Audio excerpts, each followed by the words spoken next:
கலை உலகத்தின் முன்னணி முகங்களே,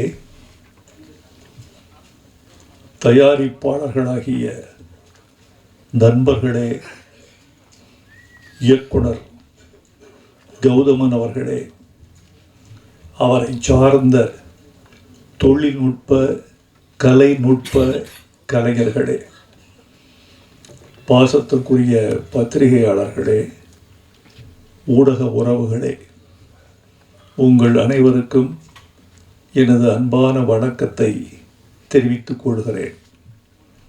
ஒரு 465 கிலோமீட்டர் சாலை வழியே பயணப்பட்டு இந்த விழாவுக்கு வந்திருக்கிறேன்.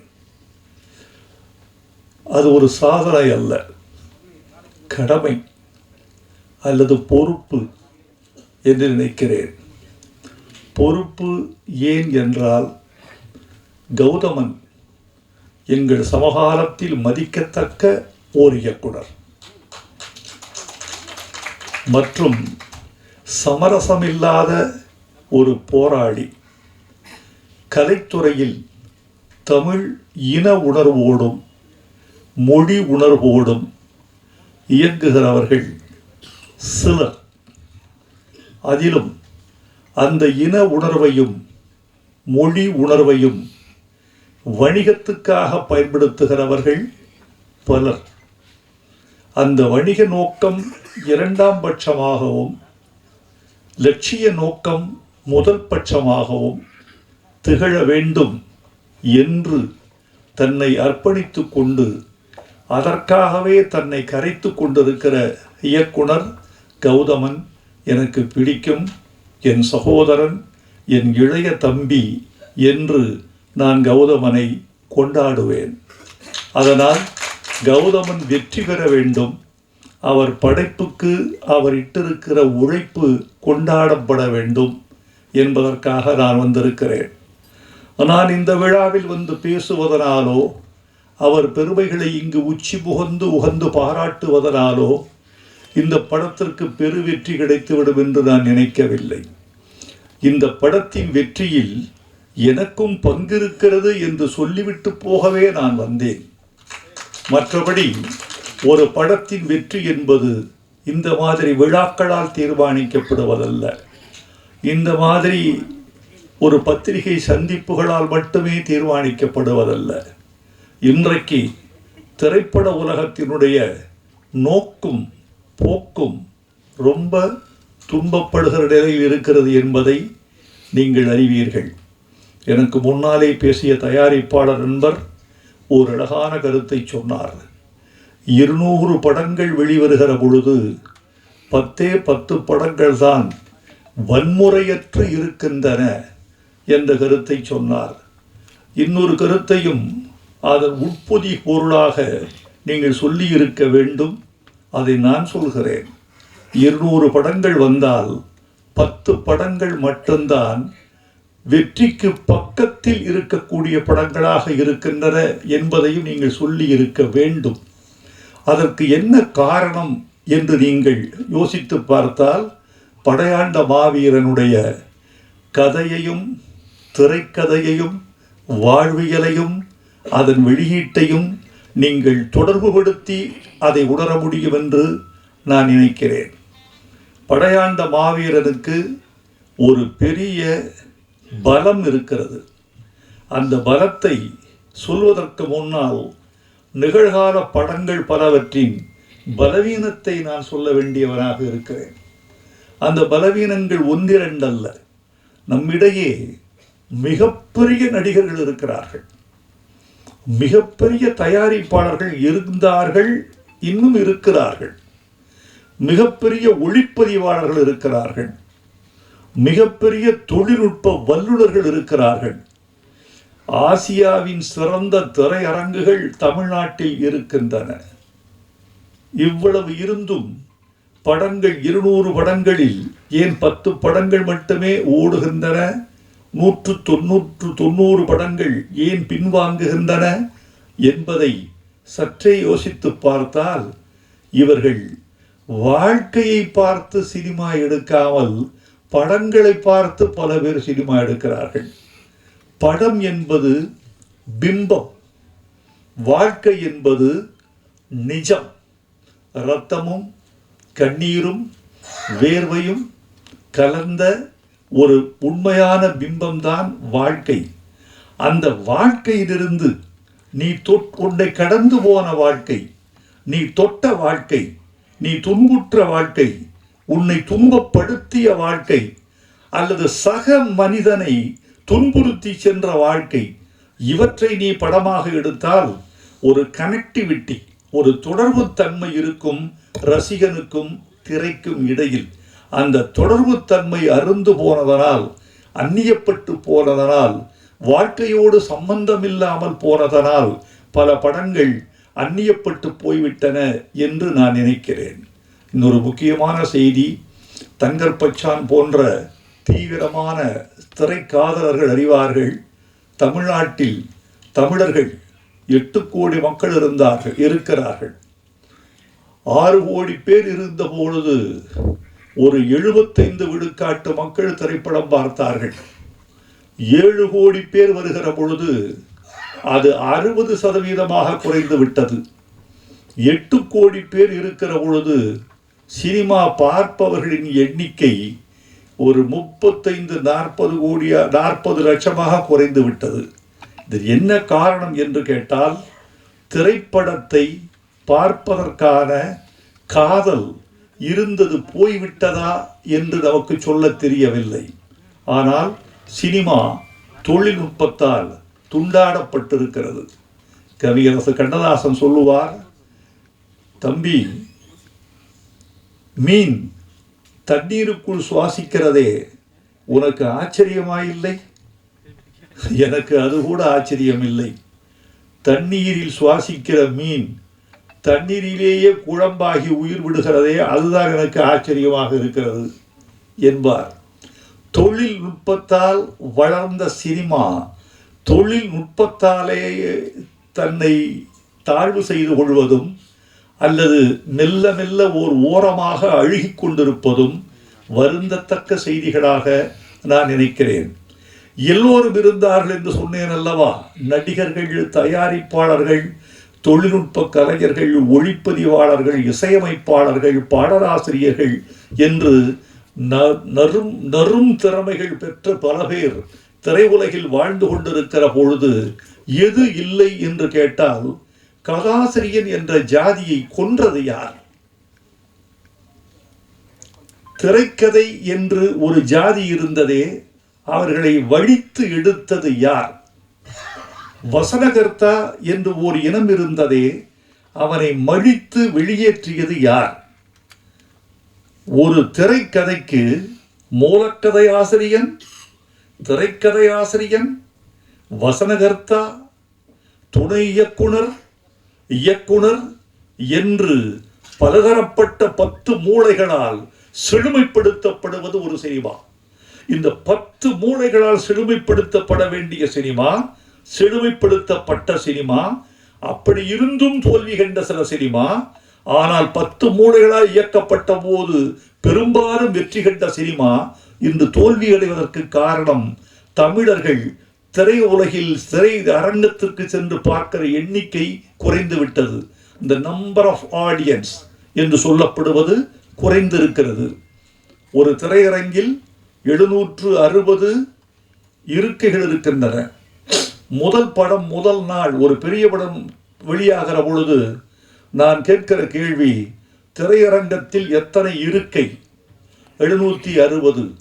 எத்தனை பேர் இருக்கையில் இருப்பவர்கள் எத்தனை பேர்? 210. பெரிய படத்துக்கு இது முதல் காட்சிக்கு 210. இதற்கு காரணம் தமிழர்கள் எண்ணிக்கை உள்ளே வருவது குறைந்து விட்டதா? சினிமாவை பற்றிய பிரமை முடிந்து விட்டதா? சினிமா என்ற ஒரு பெரிய மாயாஜாலம், அதை விட்டு தமிழர்கள் வெளியே வந்து விட்டார்களா?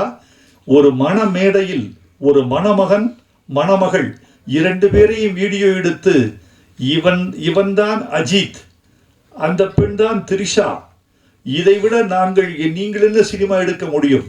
நாங்களே எடுத்துக்கொள்கிறோம், நாங்களே எடிட் செய்கிறோம், நாங்களே பின்னணி இசை சேர்க்கிறோம், நாங்களே போட்டு பார்த்து கைதட்டி கொள்கிறோம்.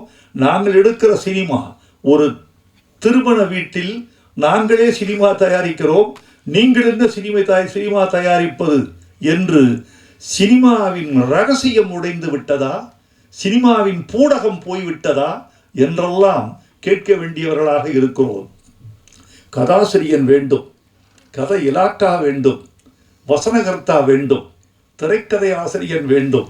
இன்றைக்கு சில இயக்குநர்களை பற்றி கேள்விப்படுகிறேன், தன்னுடைய துணை இயக்குநர்களுக்கு கூட கதை சொல்வதில்லை. கதை இல்லை என்பது வேறு விஷயம். வைத்துக் கொண்டா வஞ்சகம் செய்கிறேன், இருந்தால் சொல்லி இருப்பேனே என்று அவர் கருதக்கூடும்.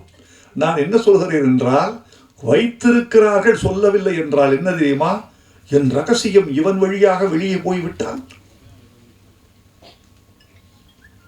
ஏப்பா, ஒரு ரகசியம் ஒருவன் மூலமா போவதனால உன் படம் அழிந்து போகும் என்றால் அந்த படத்தை நீ எடுத்தால் என்ன, எடுக்காவிட்டால் என்ன? மகாபாரதத்தை 100 பேர் எடுக்கலாம், 100 பேரும் சரியாக எடுத்தால் 100 பேரும் வெற்றி பெறுவார்கள். ராமாயணத்தை 1000 பேர் எடுக்கலாம், 1000 பேரும் சரியாக எடுத்தால் 1000 பேர் வெற்றி பெறுவார்கள். கதை கடைசி பாமரனுக்கும் தெரிந்த கதைதான். ரொம்ப ஆச்சரியமா இல்லை? ஒன்று சொல்றேன், உங்களுக்கு வியப்பா இருக்கும். இந்தியாவில் 2 இதிகாசங்கள். ஒரு இதிகாசம் மகாபாரதம், இன்னொரு இதிகாசம் ராமாயணம். இந்த 2க்குமான அடிப்படை வேறுபாட்டை பார்த்தீர்களா? ஒருத்திக்கு 5 பேர் என்பது ஒரு இதிகாசம், ஒருவனுக்கு ஒருத்தி என்பது இன்னொரு இதிகாசம். ராமனுக்கு சீதை, சீதைக்கு ராமன், இது ஒரு இதிகாசம். திரௌபதிக்கு 5 கணவர்கள் என்பது இன்னொரு இதிகாசம். அட பாவிகளை, எதை நம்ப சொல்லுகிறீர்கள்? 2 இதிகாசங்களும் வெற்றி. 2ம் இந்திய பண்பாட்டில் ஆன்மீக பாஷையில் சொல்வதானால் இந்திய பண்பாட்டில் 2 இதிகாசங்களும் 2 கண்கள் என்று சொல்லக்கூடியவர்கள் இருக்கிறீர்களே, அது வேறு. இது வேறு. வேறு வேறான 2 கதைகள், வேறு வேறான 2 உள்ளடக்கங்கள் எப்படி 2ம் வெற்றிகரமான கதைகளாக நாட்டில் நிலவுகின்றன, உலவுகின்றன என்று கேட்பதற்கு பதில் இல்லை.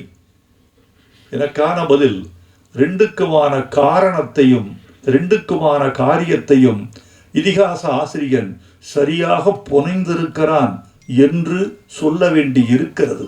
அப்படித்தான் ஒரு திரைக்கதை செய்கிறவன் அந்த காரணத்தை நியாயப்படுத்தக்கூடிய காரணத்தை செய்தால் தோல்வி படமும் வெற்றி படம்தான். ஒப்புக்கொள்ளாத காரணங்களும் ஒப்புக்கொள்ளத்தக்கவைதான். ஆதலால் தோழர்களே, இந்த படத்தில் படையாண்ட மாவீரனில் எனக்கு இருக்கக்கூடிய நம்பிக்கை என்னவென்றால், இது வாழ்க்கை, ரத்தம், கண்ணீர், வியர்வை, ஒரு உண்மையான போராளியின் போராட்ட கதை. அதனால் இதில் கற்பனைகளுக்கு இடமில்லை, விதண்டாவாதங்களுக்கு இடமில்லை. இதில் இருக்கும் நிஜம் இந்த படத்தை காப்பாற்ற வேண்டும் என்று நான் நினைக்கிறேன். நான் வாழ்த்துவதனாலேயே ஒரு படம் வெற்றி பெறுவென்றால் எல்லா விழாக்களிலும் என்னையே அழைத்திருப்பார்கள். நான் மட்டுமல்ல, ரஜினிகாந்த் வாழ்த்தினால் எல்லா படமும் ஓடும் என்றால், அவர் படம் பார்த்தாலே எல்லா படமும் ஓடிவிடும் என்றால், எல்லா படத்திற்கும் அவரையே அழைத்து நாம் எல்லா படங்களையும் போட்டு காட்டலாம். அப்படி ஒரு 10 பேர் இருந்தால் ரொம்ப வசதி. அப்படியெல்லாம் அல்ல.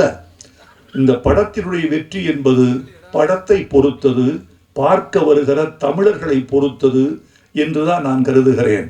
படத்துக்கும் பார்வையாளனுக்கும் மத்தியில் படைத்தவன் எவனும் நிற்க முடியாது, இடமில்லை. இவனுக்கும் இந்த திரைக்கும் இந்த பார்வையாளனுக்கு மத்தியில் கடவுளே வந்தாலும் கூட கன்வின்ஸ் பண்ண முடியாது. அதை அவன்தான் பண்ணணும், இவன்தான் பண்ணணும். அதை நம்முடைய கௌதமன் செய்திருப்பார் என்று நினைக்கிறேன். எனக்கு இன்னொரு நம்பிக்கை கௌதமன், நான் எழுதியிருக்கேன் தமிழ் படங்களில் நிறையா ஃபோக்லோர் என்று சொல்லக்கூடிய நாட்டுப்புற கதையாடல்கள், மலையூர் மொமட்டியான், கரிமேடு கருவாயன், இன்னும் சில படங்கள் இப்படி வந்திருக்கு. இந்த 2 படங்களும் அமோக வெற்றி. கரிமேடு கருவாயன் மதுரையில் வாழ்ந்த பாத்திரம், மலையூர் மம்பட்டியான் சேலத்தில் வாழ்ந்த பாத்திரம், சந்தன வீரப்பன் சந்தனக்காட்டில் வாழ்ந்த பாத்திரம். இப்படி வாழ்ந்த பாத்திரங்களின் அசகாய சூரத்தனங்கள் என்றைக்குமே மக்களால் கொண்டாடப்படும். அப்படித்தான் இந்த படையாண்ட மாவீரன் படமும் கொண்டாடப்படும் என்ற நம்பிக்கையால், என் பழைய நம்பிக்கையால் இந்த படம் வெற்றி பெறும் என்ற நம்பிக்கையை நான் உங்களுக்கு ஊட்டி செல்கிறேன். வெற்றி பெற வேண்டும் என்று நான் விரும்புகிறேன். இது வெற்றி பெற்றே தீரும் என்றெல்லாம் நான் போலி வாக்குறுதிகள் கொடுத்துவிட்டு செல்ல வேண்டும் என்று விரும்பவில்லை. ஒலிபெருக்கிக்கு முன்னாலாவது மனிதன் உண்மை சொல்ல வேண்டும்.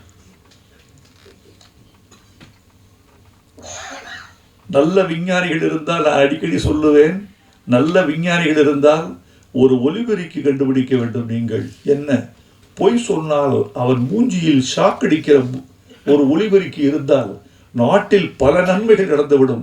முதல்ல பாராளுமன்றத்தில் வைக்கிறோம், சட்டமன்றத்தில் வைக்கிறோம், பொது மேடைகளில் வைக்கிறோம். அதை பொய் சொன்னால் அது முகத்தில் வந்து ஷாக்கடிக்கும். அவருடைய அலைகள் உண்மைக்கு மட்டும்தான் அது ஏற்றுக்கொள்ளும், பொய்யை ஏற்றுக்கொள்ளாது என்று வைக்க வேண்டும். எனவே நண்பர்களே, எனக்கு இன்னொரு நிறைய சொல்லலாம் உங்ககிட்ட. நீண்ட சொற்பொழிவாக இது ஆகிவிடக்கூடாது என்ற கவனத்திலும் நான் இருக்கிறேன். கௌதமன் வீட்டுக்கு வந்த பொழுது, கௌதமன் எப்போ வந்தால் நீ வரலாம்ப்பா, நம்ம வீடு நீ வாப்பா. கௌதமன்ட்டு எனக்கு ஒன்றும் பெரிய வியாபார பேச்சுவார்த்தையோ இவ்வளோதான் படம் கொடுக்கணும், நீ கொடுக்குறத வாங்கிக்கிறேன், நீ கொடுக்கும்போது கொடுக்குறத கொடு. ஏன்னா அவன் தமிழன், உண்மையான தமிழன். தமிழ்நாட்டில் பிறந்ததால் மட்டுமல்ல தமிழன், தமிழ்நாட்டில் பிறந்ததெல்லாம் தமிழன்னு நினைக்காதீங்க. நிறைய மாடு கோழி நிறைய பிறக்குது. தமிழ்நாட்டில் பிறந்ததெல்லாம் தமிழன் அல்ல. இன்னொரு தமிழனுக்காக தன் உயிரில், உடம்பில், வாழ்வில், பொருளில் எவன் பங்களிப்பு செய்கிறானோ அவன்தான் தமிழன். அப்படிப்பட்ட பங்களிப்பு செய்யக்கூடிய வீரன் நம்முடைய கௌதமன். ஆனால் பழகி பார்த்தா குழந்தை மாதிரி இருப்பார், வெளியே பார்த்தா வீரன், களத்தில் வீரன், அணைத்து கொண்டால் குழந்தை, அப்படி இருக்கார். அவர் வந்தபோது அவர் கதை சொல்ல அவர் கண்களில் ஏற்பட்ட நெருப்பு இருக்க, டேய் அப்பா என்னையா இப்படி தீவிரமாக இருக்காரு நம்ம கௌதமன் கவிஞரே அப்படி சொல்லுகிற பொழுது அவருடைய உடல் துடிப்பதும், உதடுகள் துடிப்பதும், கண்கள் சிவப்பதும், உடல் மொழி உக்கிரமாவதும், அவருடைய ஜாடைகளெல்லாம் வேறு உயரத்துக்கு செல்வதும், அடிக்கடி நாற்காலியை விட்டு அரையடி எழுந்து கொள்வதும், நான் விட்டா நாற்காலி மேலேயே நின்றுவார் போல் இருக்கு அப்படி இருந்து சொல்வதும், பாடல் வாங்க வருகிற பொழுது அந்த பாடலை நாம் வாசித்து காட்டுகிற அந்த நிமிடத்துக்காக அவர் தவிக்கிற தவிப்பும், முதலாக காதலியிடமிருந்து காதல் கடிதம் வந்தால் காதலன் எப்படி காத்திருப்பானோ அப்படி. கவிஞர் பாட்டு ரெடியா? இப்போ நான் படித்து காட்டுறேன், இப்போ காட்டுங்க, படித்து காட்டுற அந்த படையாண்ட மாவீரா மாவீரா மாவீரா வாவா வீரா மாவீரா பாட்டை கேட்கும் போதெல்லாம் அப்படியே துடிச்சிட்டார் மனுஷன்.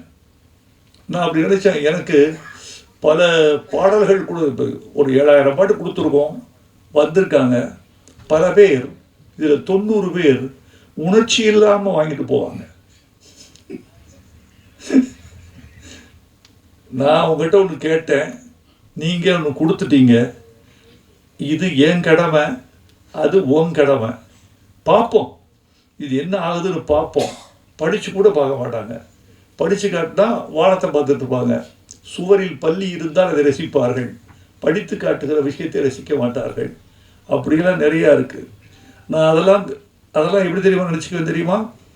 இவர்கள் ரசிக்கவில்லை என்றாலும் பாடலை இவர்கள் கெடுத்து விட மாட்டார்கள் என்ற நம்பிக்கையோடு கொடுத்துருக்கேன். ஆனால் என்னிடம் வாங்கிய பாட்டை, இந்த ட்ரெய்லர் பார்த்தேன், தீப்பிடிக்கிற ட்ரெய்லர், ரொம்ப பிரமாதமாக இருக்குது. எழுதியிருக்கிறதுல, நதியில் குளித்தது போதும், இனிமேல் குருதியில் குளித்து வாவா, பொடிநடை போட்டது போதும், இனிமேல் புலிநடை போட்டு வாவா, ஆதித்தமிழின் அடையாளமேவா, ஆதிக்கம் அழிக்கும் படையாளமேவா, ஆதவனை உன் இடுப்பில் கட்டு, 1000 யானையை கால்களில் கட்டு. கைதட்டி எழுந்துட்டான். 1000 என்ன வழி இது? 1000 யானையை கால்களில் கட்டு. இப்படிப்பட்ட ஆட்களுக்கு அழுது. சில பேருக்கு நீங்கள் நினைப்பீர்கள், நீங்கள் பாலச்சந்திரன் நல்லா எழுதுவீங்க, பாரதிராஜாவுக்கு நல்லா எழுதுவீங்க, ரஜினிகாந்துக்கு தான் நல்லா எழுதுவீங்க, எங்களுக்குலாம் எழுத மாட்டேங்கிறான்னு சில பேர் கேட்குறாங்க. எனக்கு ஆச்சரியமாக இருக்கும். அப்படியான்னு அது என்னன்னு கேட்டீங்கன்னா, நான் அப்படிலாம் நினைக்கிறது இல்லை. எல்லாவற்றிலும் வைரமுத்து என்று பெயர் வருகிற போது நான் என் பெயரை காப்பாற்றிக் கொள்ளவே நான் துடிப்பேன். இது யாருக்கு எழுதி கொடுத்தோம் என்று வருவதில்லை, எவ்வளவு பணத்துக்கு வாங்கினோம் என்று வருவதில்லை, எவ்வளவு குறைத்து கொண்டோம் என்று வருவதில்லை, எவ்வளவு அவமானம் உள்ளே இருக்கிறது என்பது தெரியாது. எது தெரியுமா முக்கியம்? இந்த பாட்டுக்கு கீழே இயற்றியவர் வைரமுத்து என்ற முத்திரையை காப்பாற்றிக் கொள்வதற்காகவே எல்லா பாட்டையும் ஒரே நிலையில் எழுதுகிறோம். யாருக்கு தெரியுமா நல்ல பாட்டு வரும்? எவன் ஒருவன் ரசிக்கிறானோ அவனுக்கு நல்ல பாட்டு வரும். தங்கர்பச்சான் ரசிப்பார், பயங்கரமா பயப்பார ரசிப்புன்னா கொஞ்சம் நெஞ்ச ரசிப்பு இல்லை. அவர் களவாடிய பொழுதுகளில் எழுதுகிற பாட்டெல்லாம் அவர் கொண்டாடி தீர்த்துருவார். இவர்களெல்லாம் வெற்றி பெற வேண்டும் என்று நினைக்கிறேன். இதில் இந்த மாதிரி பாடல்கள்லாம் நிறையா இருக்குது. எரிமலை பொடிபட, எதிரிகள் அடிபட, கோடைகள் வழிபட, ஏழைகள் வழிவிட, எழுந்த மாவீரன் நீயேதான். இந்த பாட்டு வரிகள்லாம் பார்த்துட்டு இந்த தமிழில் இது அராக அடிகள்னு பேர். இந்த தனனன தனனன தனனன தனனன தனனன தனனன தனனன இது அராக அடிகள்னு பேர் தமிழில். சிலப்பதிகாரத்தில் அந்த வரிகள் அடிக்கடி வரும், காணல் வரியில் வரும். இந்த சந்தத்தில் எழுதினால் நன்றாக இருக்கும் என்று எழுதினேன். நான் நினைத்தது பலித்தது, அவர்கள் ஏற்றுக்கொண்டார்கள். இந்த பட்டாம்பூச்சி பாட்டில் 2வது சரணத்தை நீங்கள் கவனிக்கணும். அந்த பெண் சொல்கிறா, என்கிட்ட ஒன்றுமே இல்லைங்க, நீங்கள் என்ன ரொம்ப காதலிக்கிறீங்க, நேசிக்கிறீங்க, மாணிக்கம் இல்லை, மணிவைரம் ஏதும் இல்லை, கட்டழக தவிர என் காணிக்க ஏதும் இல்லை. டௌரி கொடுக்க முடியாது உங்களுக்கு நான். என் டௌரி என் அழகை தவிர ஒன்றும் இல்லை. அதை விட பெருசு, அழகை விட ஒரு பெண் ஒரு ஆணுக்கு, ஒரு குடும்பத்துக்கு தரக்கூடிய உயர்ந்தபட்ச பரிசு என்ன தெரியுமா தோழர்களே? வைரமுத்து படையாண்ட மாவீரா படத்தில் வெளியீட்டு விழாவில் இப்படி சொன்னான் என்று சொல்லுங்கள், எங்கள் தாய்க்குலம் புலகாங்கிதமடையும். நான் சொல்றேன், நான் உனக்கு தருவதற்கு ஒன்று வைத்திருக்கிறேன். பொன்னல்ல, பொருள் அல்ல, மாணிக்கம் அல்ல, வைரம் அல்ல, ஃபிக்ஸ்டு டெபாசிட் அல்ல, நிலம் அல்ல. உனக்கு தருவதற்கு ஒன்று வைத்திருக்கிறேன், என் கற்பு. அதுக்கு இடையா வேறொன்று இருக்க முடியுமா? ஒரு பெண் கற்போடு உள்ளே வருகிறாளே, தன்னுடைய திண்மையோடு உள்ளே வருகிறாளே, சொல் திறம்பாத தன்மையோடு உள்ளே வருகிறாளே, அதற்கு இணையான ஒரு பரிசு பொருள் உண்டா? இவ சொல்றா, எனக்கு எதுவும் இல்லை, கட்டழகை தவிர என் காணிக்க ஏதும் இல்லை. அதுக்கு இவர் பொம்பளை ஏமாத்துறது தானே வாழ்க்கை. இவர் சொல்றாரு, என்னடி இப்படி சொல்லிட்ட நீ? மாணிக்கம் மேனியடி, உனக்கு மாணிக்கம் இல்லையா? மாணிக்கம் மேனியடி, மணிமுத்து பற்களடி, உள்ரவிக்கை ஊறி வரும் உப்புத்தேன் போதுமடி. இப்படி ஒருத்தர் 2 பேர் கைதட்டுறீங்கல்ல, இதுக்குத்தான் நாங்கள் பாடுபடுறது. இவ்வளவு பாடுபடுவது, வரிகளை மாற்ற வேணான்னு சொல்றது, சவுண்டை குறைப்பான்னு சொல்றது, ஆடியோ பார்த்துக்கப்பான்னு சொல்றது, சவுண்ட் இன்ஜினியரை தனியாக கூப்பிட்டு இந்த மிக்சியில் கொஞ்சம் பார்த்துக்க பிரதர் சொல்றது, இந்த ஒரு கைதட்டலுக்காகத்தான். எனக்கு வேற ஒன்றும் வேணாம். உன் மாணிக்கம் உன் மேனி, மணிமுத்து உன் பற்கள், வேற எனக்கு என்ன வேணும்? தேன் வச்சிருக்க நீ, தேன் இருக்கு, அது போதும். அது என்ன தேன்? உள்ரவிக்கை ஊறி வரும் உப்பு தேன். வேர்வைக்கு வைரமுத்து வைத்த இன்னொரு கவிதை பெயர் உப்புத்தேன்.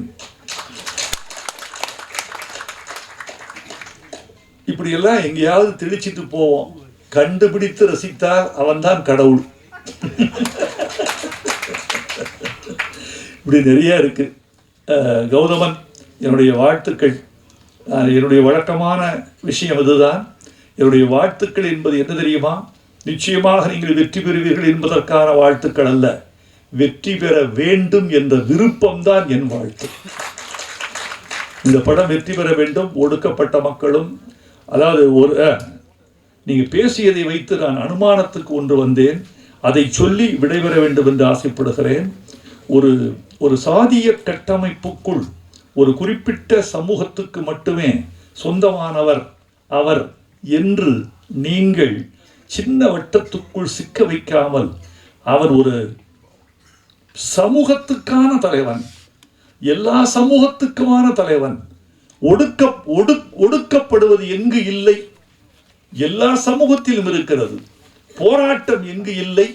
எல்லா சமூகத்திலும் இருக்கிறது. அப்புறம் ரத்தம் எங்கு யாருக்கு சிந்தப்படவில்லை? எல்லா சமூகத்திலும் ரத்தம் சிந்தப்பட்டிருக்கிறது.